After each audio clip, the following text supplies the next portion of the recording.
जय हिंद प्यारे बच्चों, मैं संतोष कुमार मिश्रा आज आपके लिए लेकर आया हूं नियंत्रण एवं समन्वय से रिलेटेड कुछ इंपॉर्टेंट क्वेश्चन आंसर। ये क्वेश्चन आंसर आपके बोर्ड एग्जाम के लिए बहुत ही इंपॉर्टेंट है। तो चलिए शुरू करें आज का वीडियो। सबसे पहला क्वेश्चन, चार पादप हार्मोन के नाम एवं कार्य लिखिए। तो ये चार पादप हार्मोन है, सबसे पहले आप इनका नाम याद कर लें। ऑक्सिन, जिबरेलिन, साइटोकाइनिन और एब्सिसिक अम्ल, ये चार हार्मोन हो गए।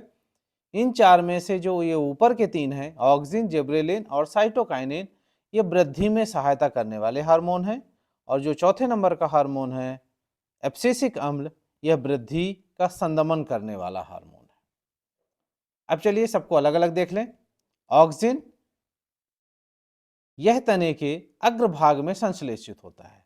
अग्रभाग में मतलब सबसे ऊपर के भाग में, टिप में यह संश्लेषित होता है और कोशिकाओं की लंबाई में वृद्धि में ये सहायक होता है। नेक्स्ट देखें, जिब्रेलिन, बीजों के शीघ्र अंकुरण में सहायक होते हैं। ये कोशिकाओं एवं तने की लंबाई में वृद्धि में सहायक होते हैं और पार्श्व कलिकाओं की वृद्धि में भी ये सहायक होते हैं। तो ऑक्सिन और जिब्रेलिन में एक कॉमन मिल गया है आपको, कोशिकाओं की लंबाई में वृद्धि में ये सहायक होते हैं। अगला साइटोकाइनिन, यह हार्मोन कोशिका विभाजन को प्रेरित करता है एवं यह उन क्षेत्रों में अधिक सांद्रता में पाया जाता है जहां कोशिका विभाजन ज्यादा होता है, विशेष रूप से फलों एवं बीजों में। तो साइटोकाइनिन को आप याद रख लीजिए कोशिका विभाजन के साथ। ऑक्सिन और जिब्रेलिन को ले लीजिए कोशिकाओं की लंबाई में वृद्धि में सहायक हार्मोन के रूप में। एब्सिसिक अम्ल को आप याद कर लीजिए वृद्धि का संदमन करने वाला हार्मोन है। ये वृद्धि को रोकने वाला हार्मोन है, इसकी वजह से पत्तियां मुरझा जाती हैं, ये एक इसका मुख्य लक्षण। चलिए देखें नेक्स्ट क्वेश्चन। अगला प्रश्न है, मस्तिष्क का नामांकित चित्र बनाइए और इसके भागों के नाम लिखिए। तो मानव मस्तिष्क का चित्र आपको ये बनाना है, इसकी प्रैक्टिस कर लीजिएगा। मस्तिष्क में तीन भाग होते हैं मुख्य रूप से, अग्र मस्तिष्क, मध्य मस्तिष्क और पश्च मस्तिष्क। जब आप चित्र बनाएंगे तो इसे अच्छे से समझ लीजिएगा। ये प्रमस्तिष्क है, ये कपाल खोपड़ी है, ये जो ऊपर वाला हिस्सा दिख रहा है ये क्या है, कपाल या इसको खोपड़ी कहते हैं।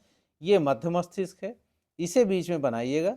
तो जब मध्य मस्तिष्क बनाइएगा तो मध्य मस्तिष्क इधर और ये हाइपोथैलेमस यहाँ आ गया।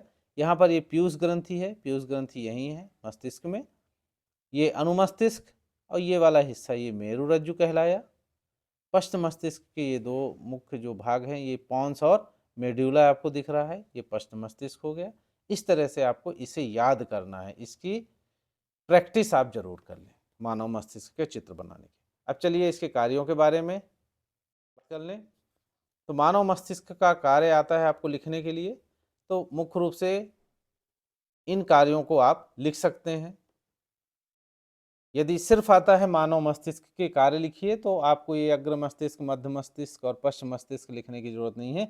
इनमें से जो जो कार्य आपको याद हो पॉइंट वाइज लिख दीजिए। लेकिन यदि कभी ये आ जाए कि अग्र मस्तिष्क का कार्य लिखिए तो आपको सिर्फ यही लिखना होगा, और मध्य पश्च।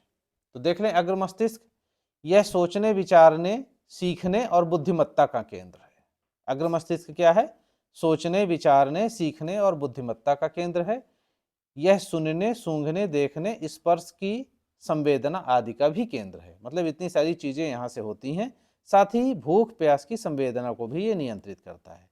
तो अग्र मस्तिष्क सोचना, विचारना, सीखना, बुद्धिमत्ता का मुख्य केंद्र हो गया, पहला पॉइंट लिख सकते हैं। दूसरा लिख सकते हैं यह देखने, सूंघने, सुनने आदि का केंद्र है। और तीसरा इसमें आप लिख सकते हैं कि यह भूख प्यास की संवेदना को भी नियंत्रित करता है। दूसरा पॉइंट, मध्य मस्तिष्क, तो दृष्टि और श्रवण उद्दीपन को ग्रहण करता है। पश्च मस्तिष्क को देखें तो जितनी भी अनैच्छिक क्रियाएं हैं, जैसे ब्लड प्रेशर हो गया, लार आना, वमन मतलब वोमिट करना, उल्टी, ये सब पश्च मस्तिष्क के मेडुला के द्वारा नियंत्रित होते हैं। तो पश्च मस्तिष्क में यहाँ जो कार्य लिखे हैं ये मेडुला और साथ में अनुमस्तिष्क का लिखा हुआ है। तो पहला है मेडुला और दूसरा है अनुमस्तिष्क। तो मेडुला का क्या कार्य है, अनैच्छिक क्रियाएं को ये नियंत्रित करती हैं। और मेडुला का क्या कार्य है, ये एक सीधी रेखा में चलना, साइकिल चलाना, पेंसिल उठाना आदि अनुमस्तिष्क के द्वारा होता है, अर्थात यह अंग विन्यास और शारीरिक संतुलन को बनाए रखता है। शारीरिक संतुलन को बनाए रखने का कार्य है अनुमस्तिष्क का। तो इस तरह से हम ये लिख सकते हैं मानव मस्तिष्क के कार्य। मनुष्य में पाए जाने वाले अंतःस्रावी ग्रंथियों के नाम और उनसे स्रावित हार्मोन के नाम लिखिए और उनके कार्य। तो पहला हार्मोन पीयूष ग्रंथि। पीयूष ग्रंथि से मुख्य रूप से निकलता है वृद्धि हार्मोन, और ये क्या करता है, सभी अंगों में वृद्धि को प्रेरित करता है। कुछ लोग बहुत छोटे रह जाते हैं, कुछ बहुत लंबे हो जाते हैं, वो किसकी वजह से होता है, वृद्धि हार्मोन की वजह से होता है, जो पीयूष ग्रंथि से निकलता है। थायराइड ग्रंथि, थायराइड ग्रंथि से थायरॉक्सिन हार्मोन निकलता है। इसका क्या कार्य है, शरीर की वृद्धि के लिए उपापचय का नियमन करता है। अग्नाशय, अग्नाशय से इंसुलिन हार्मोन निकलता है। यह ब्लड में, रक्त में शुगर लेवल का नियंत्रण करता है। शुगर का लेवल अर्थात शर्करा के स्तर को नियंत्रित करता है। वृषण से टेस्टोस्टेरॉन हार्मोन निकलता है, जिसे हम नर हार्मोन कहते हैं, और यह नर में द्वितीयक लैंगिक लक्षणों के विकास में सहायता करता है। अंडाशय, इससे एस्ट्रोजन हार्मोन निकलता है, इसे मादा हार्मोन कहते हैं, और यह मादा में द्वितीयक लैंगिक लक्षणों का विकास करता है। ये दोनों, एक नर हार्मोन एक मादा हार्मोन। आयोडीन युक्त नमक की सलाह क्यों दी जाती है, तो थायराइड ग्रंथि को थायरॉक्सिन हार्मोन बनाने के लिए, थायराइड ग्रंथि से कौन सा हार्मोन निकलता है, थायरॉक्सिन हार्मोन निकलता है, इसे बनाने के लिए आयोडीन आवश्यक है। थायरॉक्सिन हार्मोन का कार्य क्या है, थायरॉक्सिन हार्मोन कार्बोहाइड्रेट, प्रोटीन तथा वसा के उपापचय का हमारे शरीर में नियंत्रण करता है, ताकि हमारे शरीर की वृद्धि सही ढंग से हो सके, और इसकी कमी से गॉइटर रोग होता है। तो आयोडीन नमक बहुत जरूरी है। एड्रेनलिन हार्मोन का क्या कार्य है, हमें पता है एड्रेनलिन हार्मोन जो है वो एड्रीनल ग्रंथ से निकलता है, और इसे संकट मोचन हार्मोन भी कहते हैं। यह हार्मोन सीधा हमारे रक्त में स्रावित होता है और शरीर के विभिन्न भागों में पहुंचा दिया जाता है। रक्त के द्वारा शरीर के विभिन्न भागों में, ऊतकों तक यह पहुंचा दिया जाता है।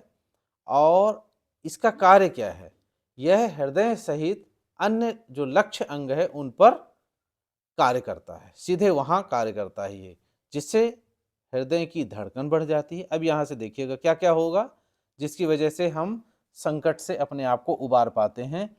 हृदय की धड़कन बढ़ जाती है, जिससे हमारी पेशियों को अधिक ऑक्सीजन मिल सके। पाचन तंत्र और त्वचा में रक्त की आपूर्ति कम हो जाती है। डायाफ्राम तथा पसलियों की पेशी के संकुचन से श्वसन दर भी बढ़ जाती है, और ये जितने कार्य होते हैं, इन सभी कार्यों की वजह से हमें संकट से निपटने में मदद मिलती है। इसलिए एड्रेनलिन हार्मोन को संकट मोचक हार्मोन कहा गया है। अगला क्वेश्चन, तंत्रिका कोशिका का चित्र बनाना है, तो ये चित्र आप बना लीजिएगा, इसकी बार बार प्रैक्टिस कर लीजिएगा। ये 2024 में क्वेश्चन पूछा जा चुका है। प्रतिवर्ती क्रिया क्या है, ये भी 2024 में पूछा जा चुका है, लेकिन तैयारी करना जरूरी है। प्रतिवर्ती क्रिया वो अनैच्छिक क्रियाएं जो किसी प्रेरणा या उद्दीपन या फिर किसी प्रतिक्रिया के रूप में होती हैं, प्रतिवर्ती क्रिया कहलाती है।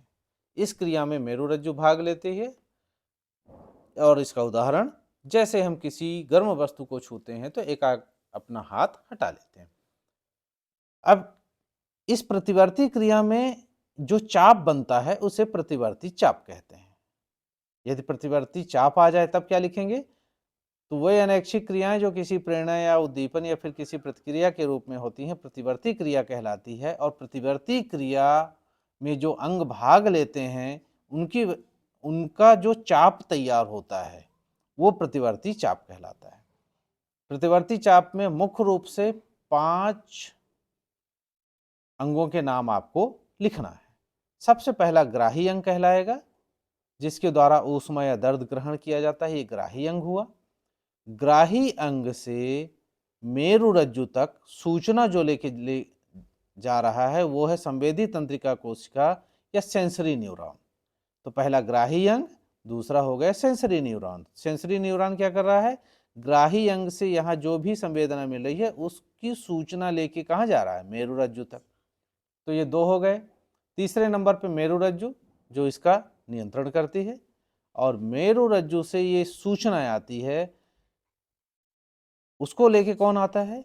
वो लेके आता है प्रेरक तंत्रिका कोश का। कौन लेके आएगा? प्रेरक या मोटर न्यूरॉन लेके आएगा। यहाँ से सूचना लेके आएगा कि क्या करना है।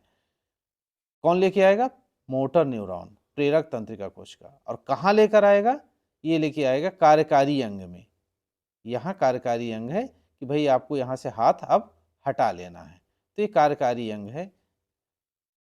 यहाँ तक सूचना आई। तो कितने अंग भाग लिए? ग्राही, सेंसरी न्यूरॉन, मेरुरज्जु, मोटर न्यूरॉन और फिर कार्यकारी अंग। इस तरह से ये जो चाप तैयार होता है इसे कहते हैं प्रतिवर्ती चाप। और जब भी चित्र बनाने को आएगा इसे आप जरूर बनाइएगा, और बनाने के साथ साथ इनका नाम जरूर लिखिएगा। नेक्स्ट वीडियो में मिलेंगे चैप्टर 7 जीव जनन कैसे करते हैं से रिलेटेड कुछ इंपॉर्टेंट क्वेश्चन आंसर के साथ। आपको ये वीडियो कैसा लगा कमेंट्स करके जरूर बताइएगा। धन्यवाद।